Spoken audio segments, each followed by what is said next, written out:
Good afternoon, everyone, and thank you for joining us for the continuation of Courageous Conversations, Black in the C-Suite, hosted by our president, Dr. Helene Gayle.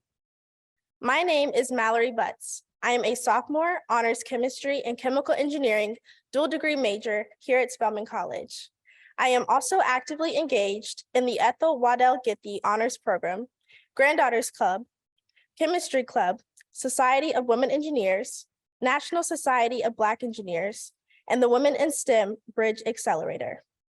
I have aspirations of becoming a cosmetic chemical engineer in order to formulate skincare for people of color to offset the disparities in the cosmetic industry. Thank you.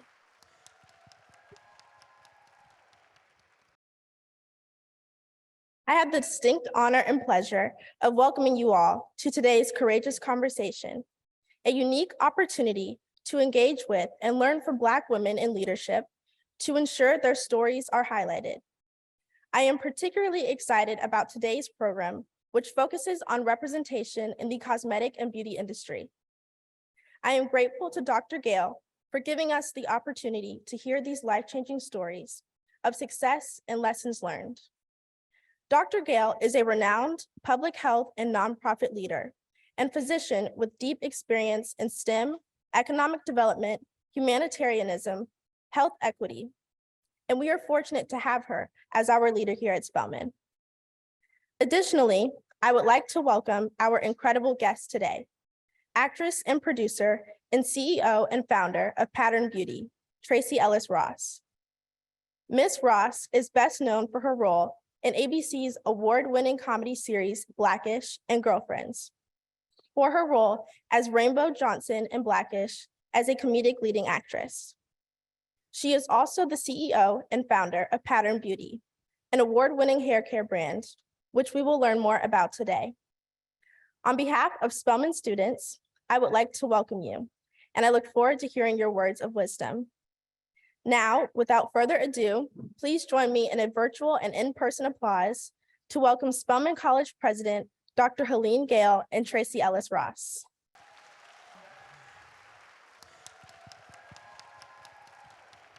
Okay, how much of that's for me? How much of that's for her? Okay, we know. All right. First of all, thank you, Mallory, so much for that wonderful introduction. Mallory said a lot about herself, but as you know, she's a sophomore honors chemistry and chemical engineering dual major here at Spelman. Fabulous. I never get tired of being introduced by our incredible students. She talked about a lot of the activities that she's engaged in, and as all of our students, not only do they take their studies seriously, they also take their extracurricular activities seriously, and she's doing a lot. She's passionate about increasing health literacy, building cultural sensitivity, and not just ending or reducing, but annihilating health inequities in underserved communities. Pretty great. All right. And Mallory not only has plans to become a cosmetic chemical engineer to be able to formulate skincare for people of color, she's also a rising fashionista and was honored by Glamour magazine last year as one of their College Women of the Year. So Mallory, one of these days we're going to have you up here doing a courageous conversation with you. So thank you so much. So now let me take a moment to thank everyone for joining for this episode of Courageous Conversation, Black in the C-Suite. As you know, Courageous Conversation is our platform for ensuring that Spelman students and others see and hear firsthand the accounts of Black women leading in their industry and having impact in their broader sphere of influence. We are so glad you could be with us, all of you who are here in person, and we know there's many of you also online. We also want to give a huge thanks to our sponsor, UPS, for your support and all you have done to allow us to have this incredible platform. So to UPS, thank you so much. And, obviously today we have a very, very special guest, Tracee Ellis Ross, award-winning actress, producer, and founder and CEO of Pattern Beauty, for a conversation on the business and beauty of Black hair, a topic that touches all of us in so many different ways, and I think is a growing topic of interest for our students and beyond. In response, last year, the college added an e-cosmetic certificate program to our course offerings in Spelman. I'm going to have a conversation with Tracee, and then hopefully we'll have a few minutes for students, faculty, and others to ask questions. Mallory said a lot about Tracee Ellis Ross. I'm not going to go through all of her accolades, her roles in Blackish and Girlfriends, 2017 Golden Globe Award, 9 NAACP Image Awards, 5-time Emmy nominee, and 2 Critics' Choice Award. She is also executive producer and narrator of The Hair Tales, a docuseries about Black women beauty and identity through the distinctive lens of Black hair, which debuted on the Oprah Winfrey cable channel and on Hulu in October 2020. Prior to that, in 2019, she started Pattern, and that's what we are going to talk a lot about. A company that is particularly focused on curly, coily, and tight textured hair. And I think even the words in which we're describing says a lot about the business and her perspective on these issues. So with that, I am going to take my seat and we're going to begin our conversation.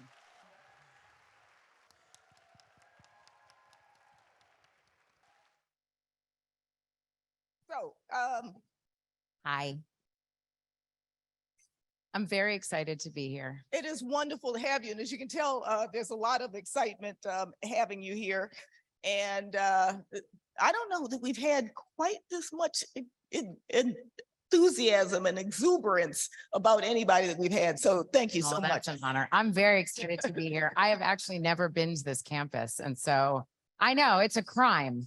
It's a crime, but I will be back. This is amazing. Yeah, no, we were just talking about that, and it's so wonderful, but so wonderful to have you.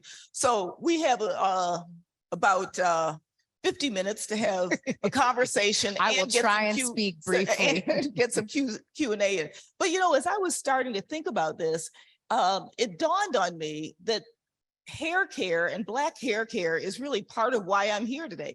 My father had a small business. He was a small businessman, started a barber and beauty supply company. I grew up around Afro Sheen, Ultra Sheen, hot combs, what have you. It sent 5 children to school, to college. You grew up in the business of it. Grew up in the business. I was child labor. It was my first job.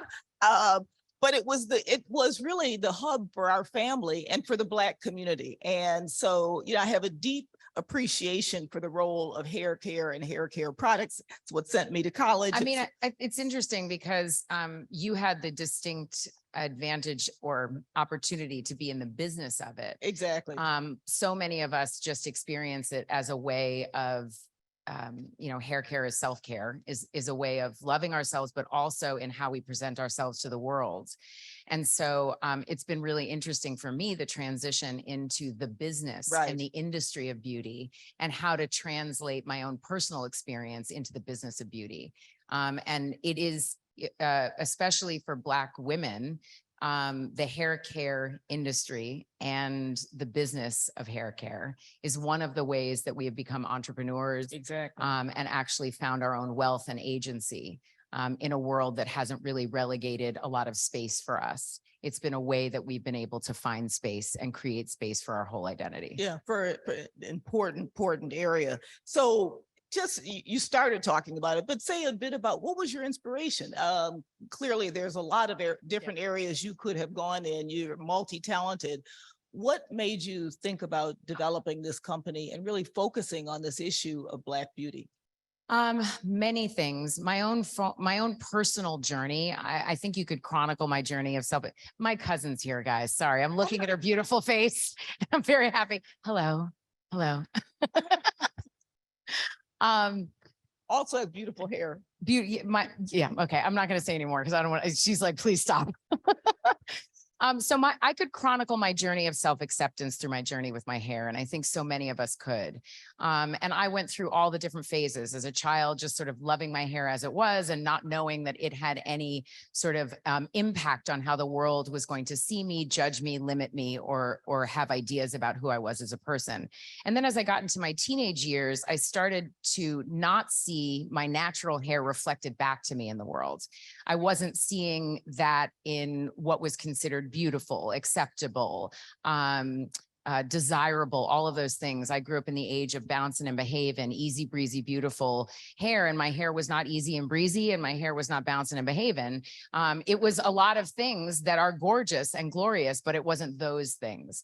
And so I started to do what so many of us do. I was beating my hair into submission. I was relaxing my hair. I was texturizing. I was going to the salon every Saturday, sitting in the chair, waiting for the blowout, doing like the whole thing, and then trying to keep that hair the whole week, and then have my mom touch me up, and sleeping in rollers and getting a crook in my neck, and then blah, blah, blah, blah, blah, blah, blah, blah, blah, blah, all of the things.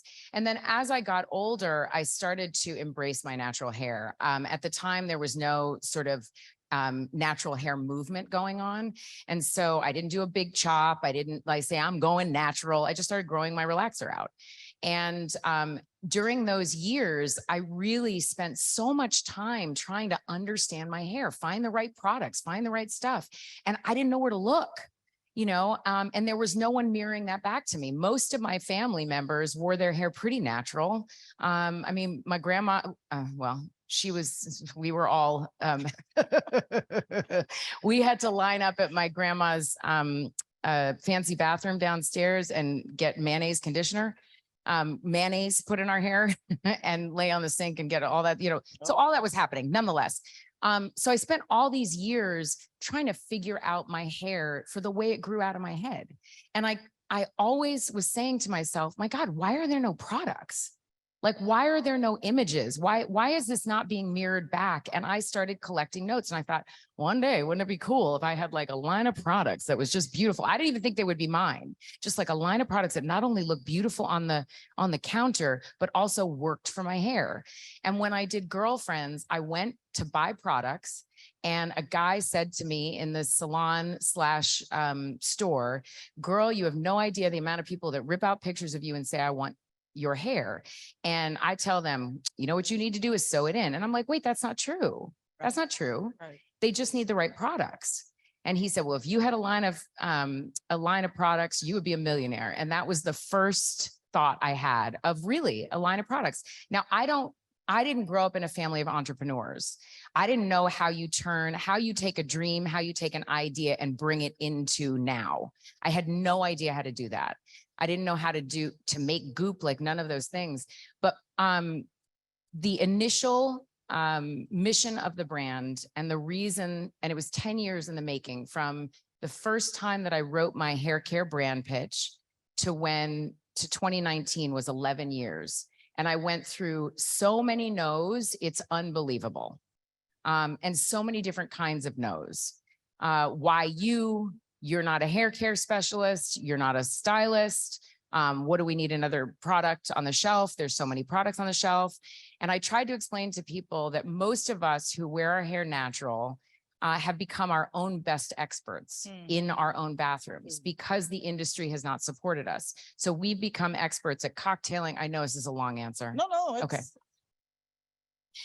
We become experts at cocktailing, figuring it out, hearing things from our family, from our friends, from whatever. This is before the internet and all of this. So I had become this expert, and I had all of this information that I wanted to share, and it didn't exist there were not products that, there was this back corner in the store that was under lock and key that were the same products that my grandma had used, that my mom and everybody, the same products. And there was no innovation and change that was happening in that area. And so my initial desire and mission, which it remains today, is to exceed the needs of the curly, coily, and tight textured community. And inextricably tied to that part of the mission is the other half, which is that we are centered around the celebration of Black beauty. And those two things are tied together. You can clap on that. And the reason I have the distinction, I don't believe that hair has a gender or a race. Hair grows out of our heads, and it grows out of everybody's heads differently. The same way a whole bunch of Black people can have all different kinds of textures and patterns. And then there could be someone who has no Black in their blood and their hair is also textured. So I don't believe it has a gender. I don't believe it has a race. So anybody can use these products, but they are specifically designed for us. And our content is created around the celebration of our Black beauty. So our products and our content and everything is around our beauty. And that means we are the subjects of what we create and not the objects. And it's by us, for us. So that's a very long story that left out a lot of pieces. No, not that's what fabulous. And I love the characterization because it doesn't give a positive or a negative. And, unfortunately, many of us grew up at a time where our hair was considered negative, and you really have made it on a universal spectrum, which I think is fabulous. And it's a celebration. Exactly. For me, my relationship with my hair is a relationship with my legacy. It's a relationship with my history. It's a relationship with my family. And it is how I stay connected to who I am. And one of the ways that I get to express my identity. And my hair can do anything, but it's anchored in the truth of what I come from. Yeah. Fabulous. So on the, you touched a bit on how difficult it was to get into the business side of that. Could you talk about that a little bit? We all know that Black businesses often have a harder time breaking into the market, harder time getting capital, all of those sorts of things. Could you, even you, somewhat people might say, have had a difficult time in your own way. So could you talk a bit about what it took to actually launch the business and what were some of the obstacles that you had to overcome? I will say that, Najma, what's the number? It's like Black female entrepreneurs are the largest growing demographic of entrepreneurs. Yes. So finally, but we still make less. We still make less, and we are given less money. Right. And sadly, that is across all industry. That's in Hollywood, like our shows, that's across all industries. We are changing that. You are changing that. So starting a business, particularly if you did not go to business school and didn't have sort of it within my family, like in all honesty, particularly in my immediate family, no one has a 9-to-5 job. So that's not to say that everyone doesn't work, but we're creatives. So it's a very different mindset. So the corporate world and sort of what it takes to do that, I didn't have a lot of knowledge of. To a certain extent, that was a gift and has been a gift because I have a lot of business acumen, a lot of instinct, and a lot of courage, and a lot of clarity of vision. So I had that, but I wasn't restrained by the limitations of what I thought I should be doing or shouldn't be doing. What I got back was some of the no's I shared with you, but it was also that the power, the beauty, and the economic, what's the word? Our spending power. I'm going through menopause. It's coming for all of you. It's a beautiful transition. And then it's done. And then it's done, but I'm in the transition. And sometimes I go to find a word and I look up into the filing cabinet of my mind. And there's a little man up there who's like this. And I have no idea what word I was looking for. Well, I'm not sure that's ever done, but anyway. Okay. But it genuinely is a beautiful transition, guys. I'm not kidding you. I'm 50 years old. I've never been happier. So I want you to celebrate getting older because it's a glorious thing. Enjoy where you are, but know that it is only getting better, particularly if you do the work and stay focused on your inner life and who you are as a person. Okay. All right. So, okay.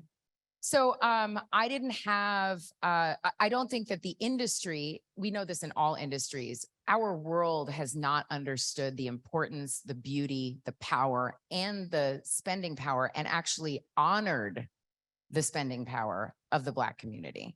It's built on our backs, and then they switch.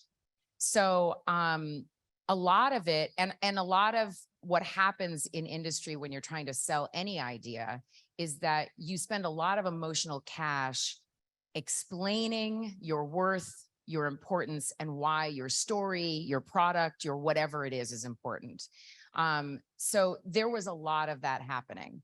I got, and what I will say about that part of the journey is I would take the hit of the no, and it would disappoint me. I'm a person who cries. I do my best to not do that in public. I think crying is beautiful. It is the shedding of a thing and you need to move to the next one. So I would take the hit of the disappointment. And then when I was ready and felt strong enough where it wasn't actually creating more of a wound, I would then turn that into some questions to ask myself. Did I believe and agree with what that person said? Sometimes I did and sometimes I didn't. So some of those things were why you? And then I would have the answer, because me. And I had the reasons why. Why don't you partner with a specialist or a stylist? Because those are the people I've had to explain to how to do my hair. They don't know. They know how to make my hair straight. They know how to put a lot of grease in my hair. They know how to put heat on my hair, relaxer, all these different things. But they did not know how to actually support me in wearing my hair, how it the texture that it naturally grew out of my head. Then there were some things that I completely was like, oh, I didn't explain my idea well enough. So I would go back to the drawing board and further articulate my vision, get clear about what exactly I was trying to say. And sometimes, even if I said it exactly right, people would not get it, but I kept going. And that took 10 years.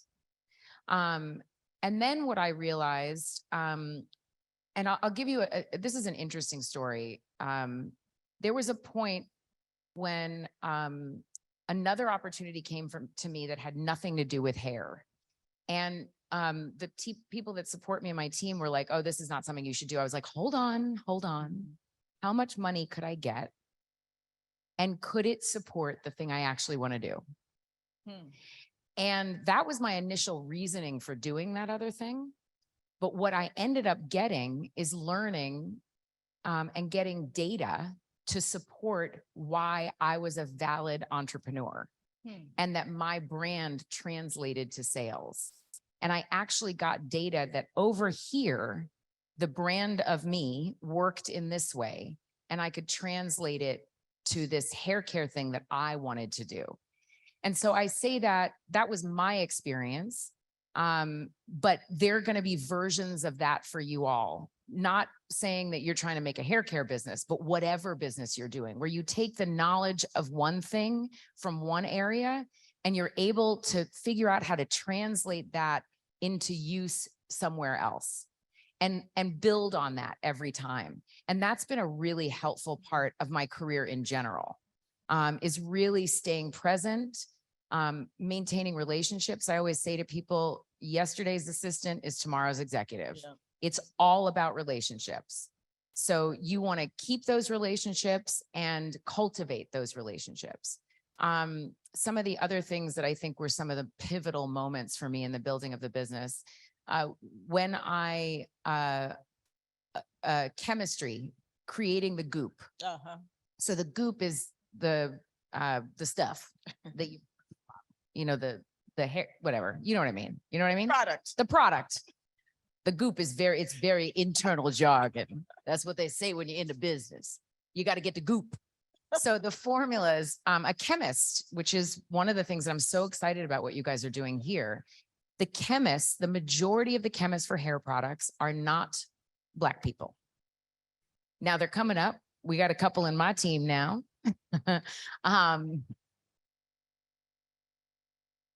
They're also sitting right here. Do you want to stand up? You guys want to stand up?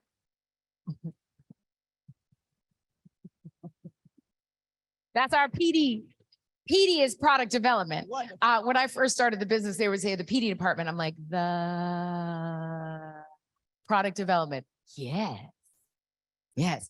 So one of the things I realized before I had my operational partners and brought someone in was I was like, okay, well, I'm going to find a chemist to help me do this. I know what I want it to be. And a lot of celebrities or people that start brands, one of the easy roads that people take is you use formulas that exist and you change the packaging. But I don't know what your experience was, but my experience was I could not find products that did what I wanted them to do. They would do half of it, then you would have to cocktail it. And then if you would cocktail them together, then they would get all pilly and make the little balls. And then the white balls are in your hair and you're like, oh, this is crazy. So I found a chemist that was in Los Angeles. And what I realized was that the efficacy, the effect of a product was based on what white straight hair did. And so the question was always the same. Well, what is it? I need to know what your hair is like dry. I'm like, no. I can tell you if a product's going to work as soon as I put it in my hair. Like when my hair is wet, and each phase of that, but how you determine that with a chemist was not happening.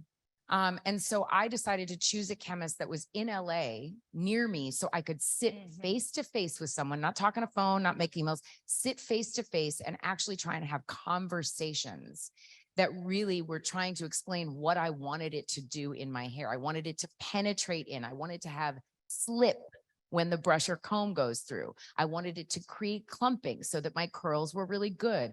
None of those words existed, and I didn't know what those words were. They maybe existed. I didn't go to chemistry school, whatever it's called, formula school, goop school. I didn't go there. So that process was really interesting to me and very pivotal in building the company. When I did finally discover that I had a day job, and I couldn't just run this company on my own. I needed people that were practiced and experienced in the operations of how you run a business, product development people, all of these different pieces. That's when I started to really get off the ground. And that happened in 2018. But it probably made a big difference that you put that much time in yourself, because then Absolutely. you can step back and know that it's. I didn't continuing step on your back. vision. Well, it's step back from doing the whole, I'm saying. Yeah, you I put joined. you put people in place. What I did Yeah. was join experts. Right. And I combined my knowledge and what I knew I wanted with people who knew how to create that and how to make that happen. And then, there's so many things that you don't realize are part of a business that were, all the language on the back of a packaging, like every aspect of it, the design, all of the different pieces that go into that. But the journey, that 10 years, by the time I got through that 10 years, I had what I called my hair Bible. And it was the dream and the vision of the language I wanted to use, how I wanted to talk about the products, that I wanted a glossary, like that I wanted the conditioner to be bigger than the shampoo, that I wanted just all the different things, that I wanted the package not to slip when you were in the shower with your hands wet, so you would be able to open it, that you could refill packages, that you could cut the tube open to get every last little bit out of there, because if you're going to spend all that money on the package, if you're, all those things were coming from my experience. And that's why it makes such a difference, because you really live this. And I think that makes a big difference than somebody, as you said, slaps on a different label and calls it a product. And calls it a new product for curly hair. Exactly. So, you've been on quite a journey since you launched the company. What do you think has changed in your vision? What have you learned? How have you continued to evolve it? And are there some things that, as you look back, you're thinking about them very differently now? I think the vision remains the same. I have found better language for the vision. What I articulated to you is now the language. It was a little bit different when I started. I said I wanted to create a paradigm shift in how Black people are marketed to. The core of marketing is based on you have a problem and this product's going to help you fix it. It shames you into buying something. And I, number one, as a shopper, don't believe that, because the better I feel about myself, the more I want to buy. When I don't feel good, I don't want to shop. I also inherently calling Black people's hair a problem and offering a fix does not work for me. So I wanted to celebrate the hair where it is and invite it to where we wanted it to go. And that was a big paradigm shift in terms of how that the industry would receive that. I think that the biggest thing By that the way, I just love the way you talk about hair in this very personal way. it's very important to me. Yeah. It's very important to me. Thank you for noticing that. I come from a mom who's very intentional about language. Very intentional about language. And I picked that up from her, and I agree. I try not to speak in the not, I speak in the what I want. And I do that in all aspects of my career. Yeah. And that's not from a Pollyanna perspective, because I believe in a whole experience. I get scared. I have bad days, like all of those things. And I have to name the experience of the darker side of all of that stuff in order for me to hold myself fully. But when I speak, and I always say, like I said to my therapist when I first started working with her, I said, here's the thing. I manifest really quickly. So in here, I want to work on my language. I want to be clear about what I want so that when I go out into the world, I am making space for that. And that's the same thing in all aspects. I just think it's very important. And I named therapy on purpose.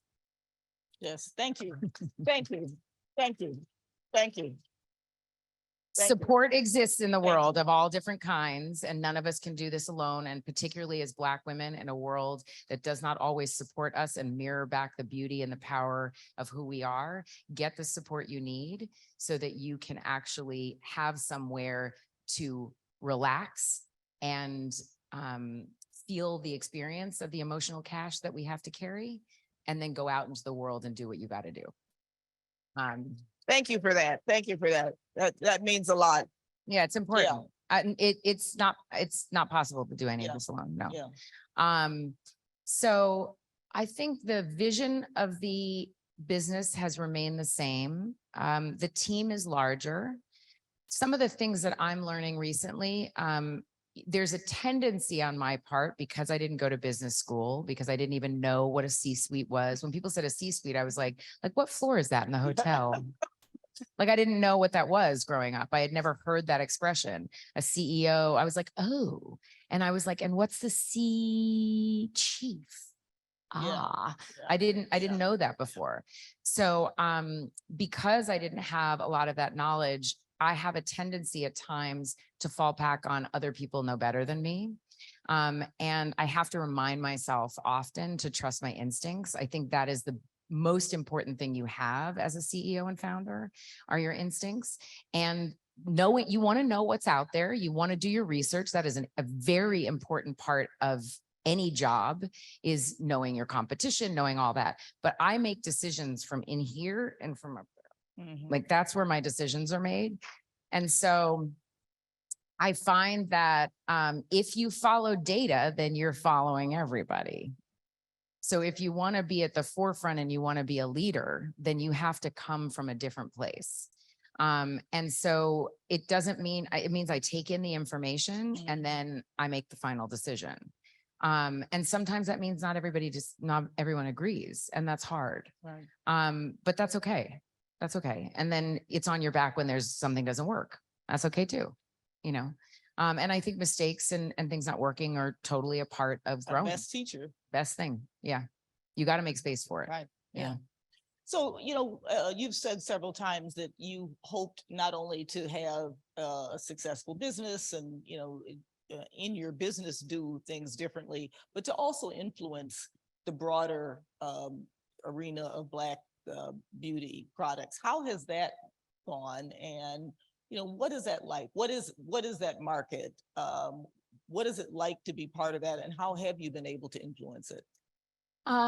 Well, one of my missions, my broader missions outside of pattern that came because of my work as a CEO and founder is that I want to dispel the myth that Black hair care is a niche market.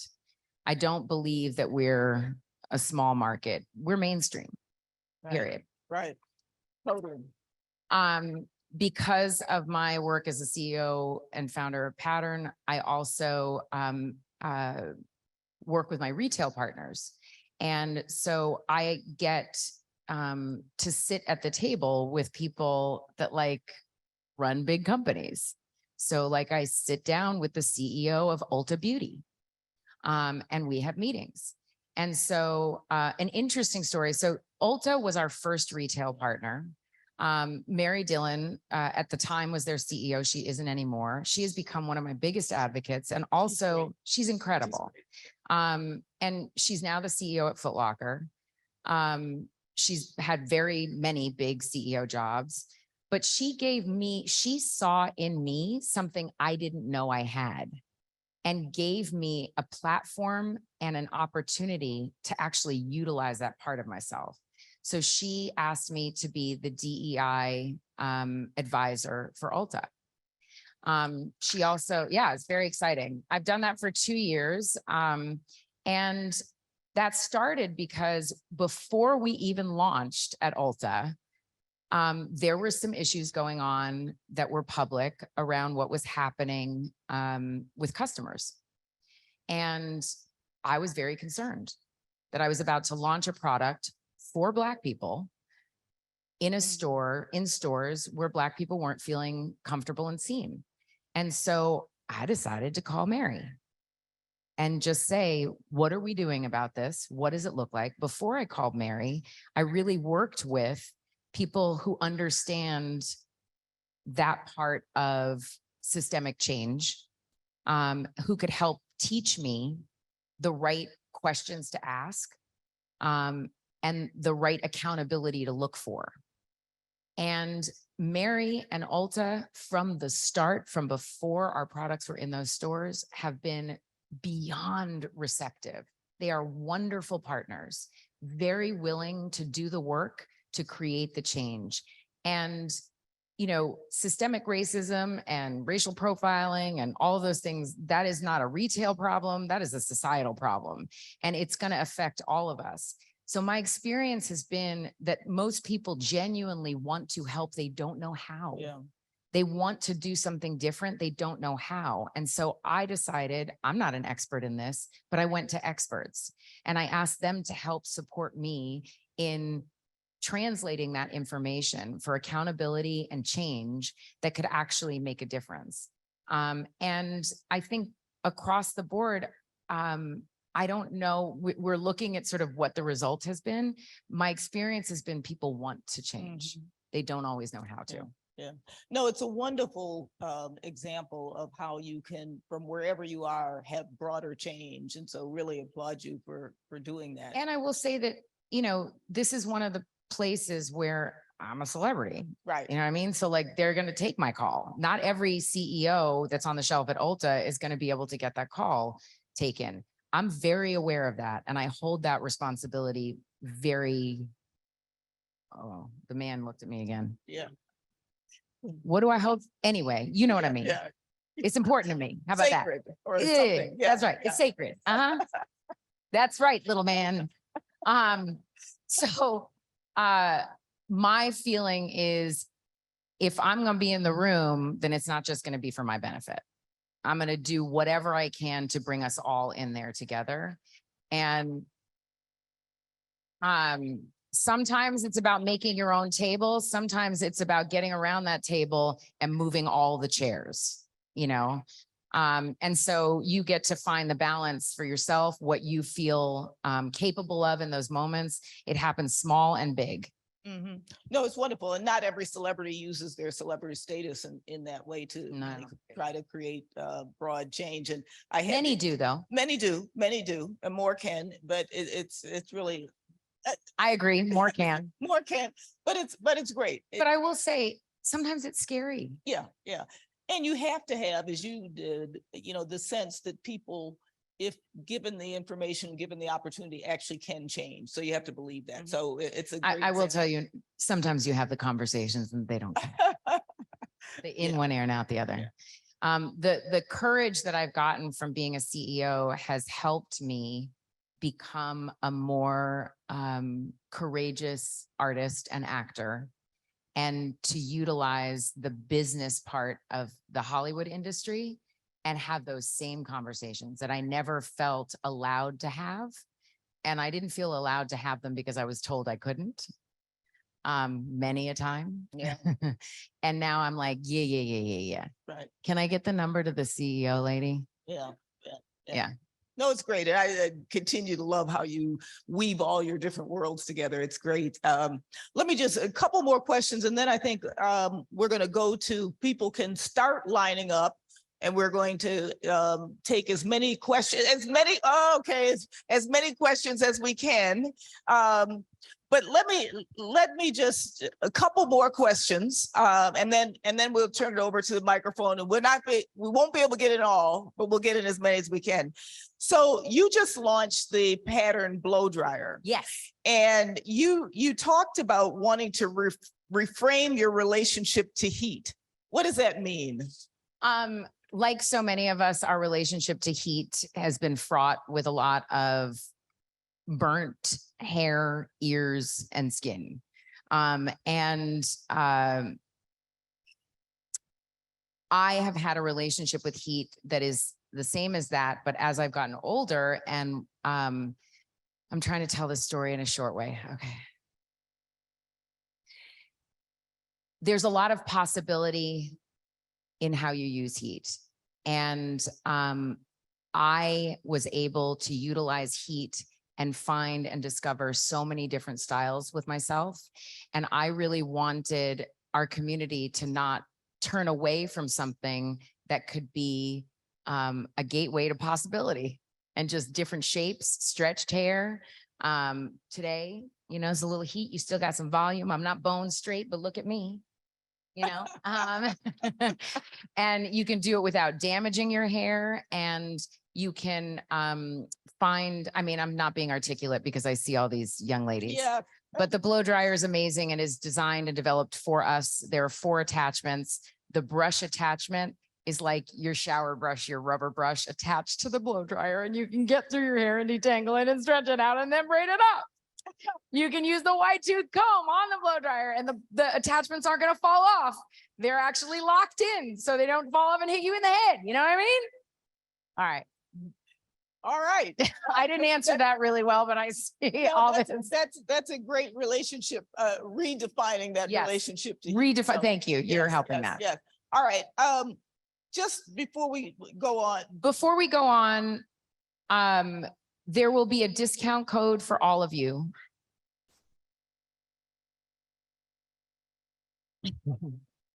Okay, settle down. I got to tell you what it is. Patternbeauty.com is the website. Spelman 20 is the code. It is open for a week. Don't go telling all your friends that didn't come in here. It's for you. Order some products, get yourself a blow dryer, but order some products and report back now. Great.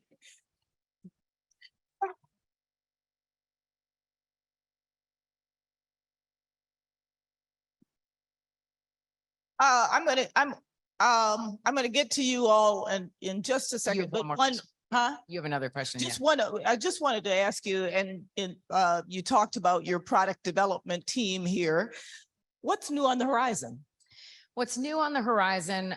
Little did I know, things take a long time to develop. So there's some really beautiful stuff that is coming. I feel like there's so many areas to continue to explore within our hair needs. So those will continue to be explored and possibly moving into other areas of beauty. But yeah, I think that answers that question. All right. Yeah. We'll look Does that answer that question? We'll look forward to it. All right, Okay. we will start and we'll alternate microphones. Unfortunately, we aren't going to be able to get all. Okay, of you so in, but here's what yeah. I'm going to suggest on the questions. If there's a statement you want to make, this is not the opportunity. If there's an actual question, do your best to tell me your name and then ask the question nice and concisely. And then I'll do my part and try and answer it quickly. Yes. Okay. So we can get as many in as Yeah. possible. So we'll start with you. Hi, my name is Ayana Simone. I'm a junior, and my question is, you talked about articulating and going into different rooms. How do you handle like code switching and staying true to your message? Great question. Great question. I am not a code switcher. I am always the same person. So that doesn't mean that I don't slide in and out of different parts of my identity.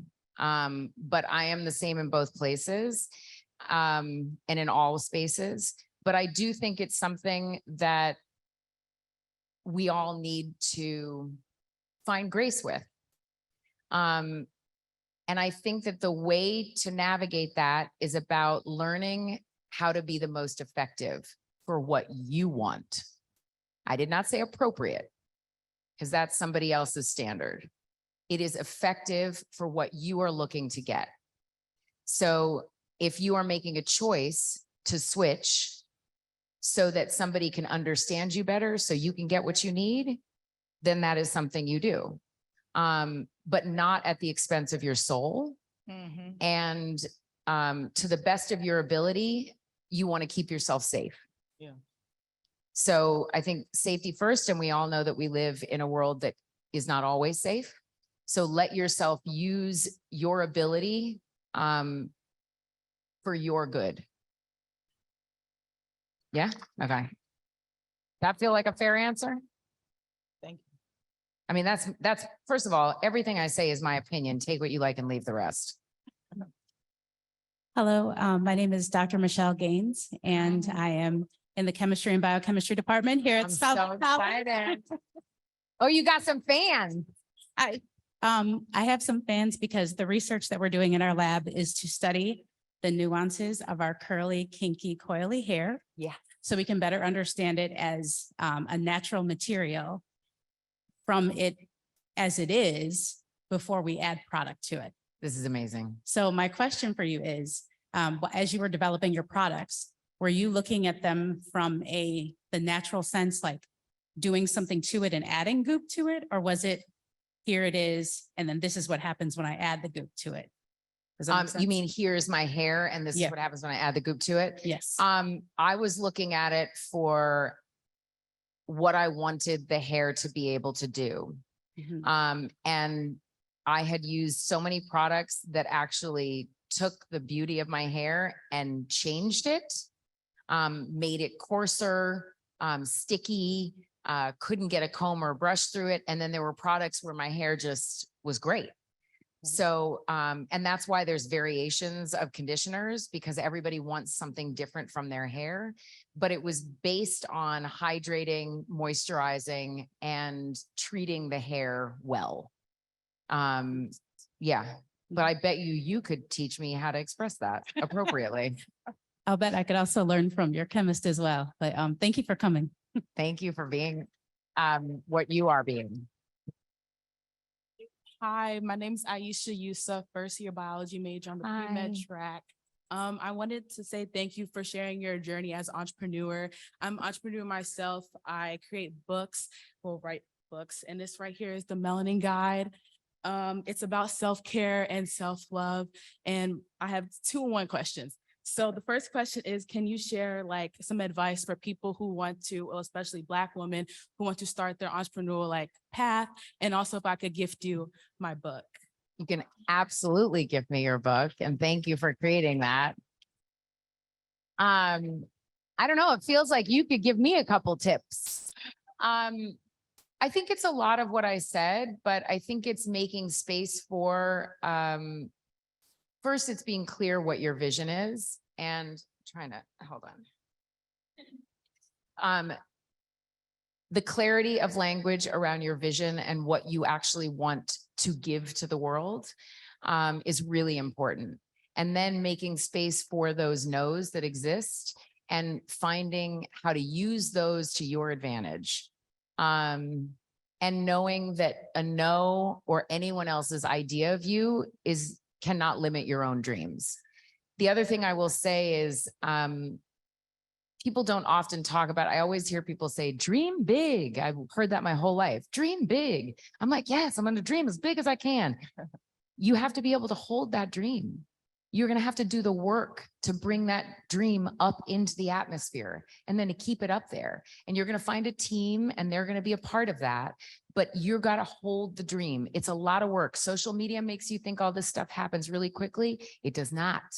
That whole Beyonce song, I woke up like this. No, no, no.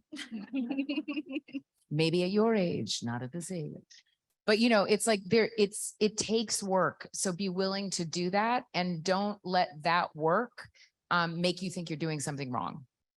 One of the biggest things I've learned is things take so much longer. Things take so much longer than you think they're going to take, but that's not a comment on you doing something wrong. Mhm. Yeah, Thank you so Thank you. much. Maybe let's see. Oh, Oh, okay. Rachel can grab it. Hi, Hi. my name is Asia Nelson Williams. I'm a sophomore health science major from Tampa, Florida, and I'm a natural hair influencer on TikTok. Y'all follow You're a me. natural hair what? Natural hair influencer on TikTok. Connoisseur? I can't Natural hear. hair influencer. Influencer. You're Yes, speaking ma'am. very quickly. Slow. Sorry. Natural hair influencer on TikTok. Yes, Well, ma'am. I am influenced already by your hair. Thank you. I just wanted to ask if Pattern Beauty had any internships for undergrad students. I would love to work. That is so amazing. We will get your information. Yes, ma'am. Yeah. Thank you.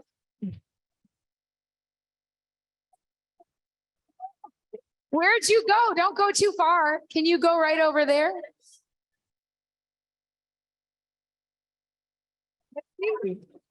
We'll just get your information. No promises. Hi, who's next over here? Over here. This mic. Hi, my name is Crystal Ike. I am a theater and performance major from Houston, Texas, say Beyonce. My question is going to be a little bit more artist to artist. I know you've worked with producer and showrunner Kenya Barris, who's an alumni of an HBCU Clark Atlanta University. And I don't know the extent of your knowledge with HBCU culture, especially within the arts, but as someone who didn't go to an HBCU and has a very diverse career in the industry, I wanted to know, with what you've seen so far, if you have, how do you think an HBCU education affects the entertainment industry specifically? And do you see a pattern in the storytelling or the type of works produced? Woo, woo. She said, mhm, mhm. That was my question. Mhm. I am so grateful. I walk around, I mean, just the little bit walking around and then looking out at all of you.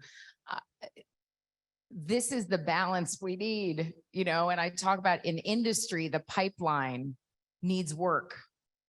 We're looking in the same spaces all the time for the same talent that has these things that check their boxes to make you look like you can go into these positions. It's the same thing with Hollywood. It's the same thing with the stories that we're telling. In order to create a diverse body of work in the industry, we need all of us to tell our stories. Your story is different from mine and hers and yours. And so I am grateful that you all are, number one, young and bold, and that you are having the willingness to bring yourselves and your stories and your experiences into Hollywood. What I would say is, as you get into the industry, own your experience. Mhm. Because like any industry, it will try and teach you how to do it that way. Don't do it that way. To the best of your ability, learn the ropes and then keep expanding. I don't think I answered your question at all. Did I? I think you did. We could talk. Well, we can. She's like, do you want to give me my number? Thank you. Thank you for your amazing question. I feel like you should talk. Hi, my name is Jayla Everett. I'm a junior English major with a minor in film and visual culture from Cleveland, Ohio. And you mentioned the importance of authenticity throughout your career. And I just wanted to ask, do you have any advice for aspiring entrepreneurs and also just producers about how to sustain this authenticity as you grow within your leadership positions, and also when conversations about, marketability and retailers and also investors come into play? Yeah. Maintaining the integrity of your story and your vision and what you want to bring to the world is the key to everything. And it's also the hardest thing to do. Yeah. So I think it really is about you having a support group around you that can hold space for you and remind you who you are and what you want. Because it's really easy in the day-to-day of surviving and trying to move to the next thing or get the thing you want to lose sight of it. And the truth is, it's not a straight line. So there will be jobs that you take that are not the thing you want to be doing, but they service the thing down the line. But you got to remember to get back down the line.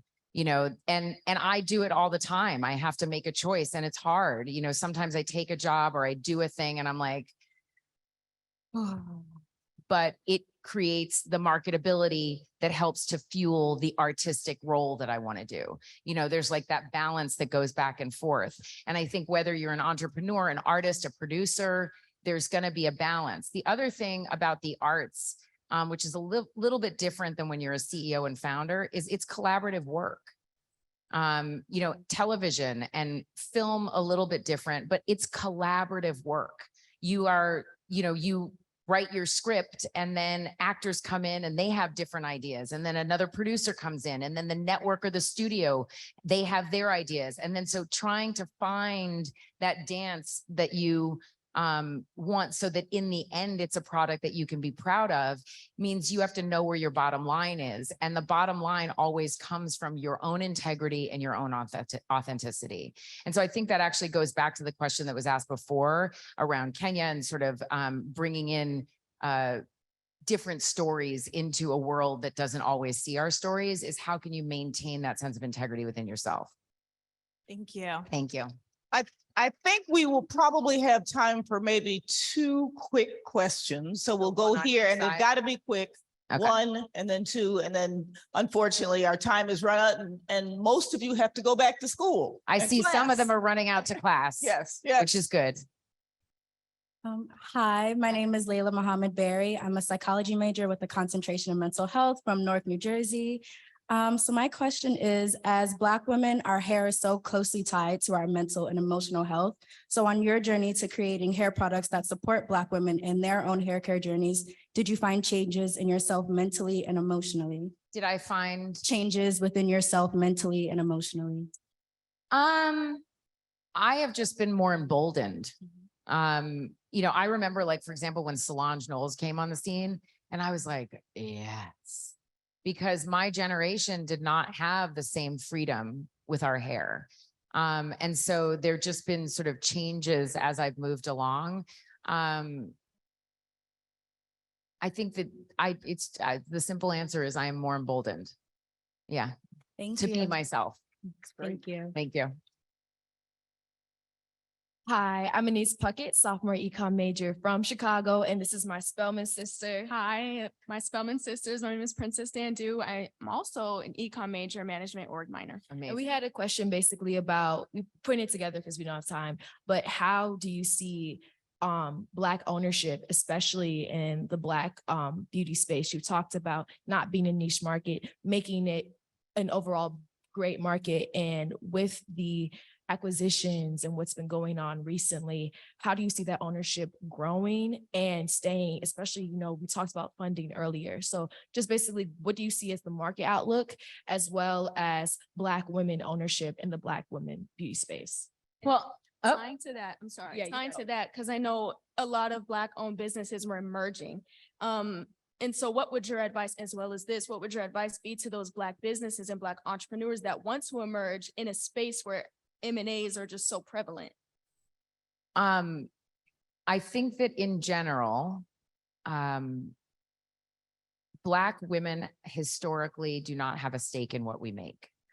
And everything from the names of our children to the businesses that we build, and our names are not on them. They're not ours. We don't have equity in them. So in general, I think to the best of your ability, creating something that you can maintain ownership of. And what does that require? Got to get yourself a good lawyer. You have to fight for what is yours. You have to know how to balance that. And that means creating a network around you that has information you might not have. And that means seeking out that community of people that can really help you navigate an industry that historically does not want you to win.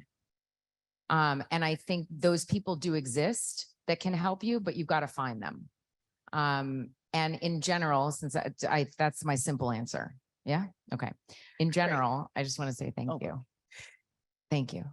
You're welcome. You're welcome. Thank You're you. welcome. So sorry, unfortunately, we don't have time for any more questions. I could sit and talk to you guys forever. But this could have gone on forever. Thank you so much for your time, your generosity. You know, if I were to characterize listening to you, 3 words: brilliance, creativity, and authenticity. And all of those come across so much. So thank you. This has been wonderful, wonderful conversation. I thank you for having me here. Thank you for everything that you have done in the world and in the industry, especially now being here. Thank you. At this amazing, amazing place. And Amy is not here, but thank you, Amy, for getting me here, because I think this is very exciting. No, thank you. And I just want to end with a few other thank yous. First, again, to the wonderful audience. Thank you so much. To our student body, our faculty, and others. To Mallory, thank you so much for the wonderful beginning and introduction. And again, to our UPS sponsors, thank you so much for all you do. And I would also like to give a shout out to your team. They have been wonderful to work with. We are thrilled that our daughter, Amy, who's on your team, was able to be here, and we had some family time. Thanks to our Spelman team, the Division of Strategic Communications, the Office of Institutional Advancement, Event Management, Technical Services, all of you for producing. These things aren't easy to produce. Thank you so much for doing this. And thank you for making this such a special, courageous conversation. Thank you.